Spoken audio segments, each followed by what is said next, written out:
هذا اللقاء الطويل العريض كان على مقاس وليد الركراكي، ولذلك مثل هذه اللقاءات عادة نعرف جيدا أن تكون تحت الطلب.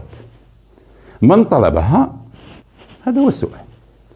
قد يكون وليد الركراكي هو الذي طلب هذا اللقاء حتى يخرج للإعلام المغربي وللجمهور المغربي على وجه التحديد من خلال ستارة لم يخرج خروجا حقيقيا، سيخرج في شهر مارس في أولى المباريات الودية أمام أنغولا ثم بعد ذلك أمام موريتانيا، ولكن سيخرج إلى الواجهة بعد خيبة الأمل وبين الصدمة التي كانت بعد الإخصاء أمام جنوب إفريقيا.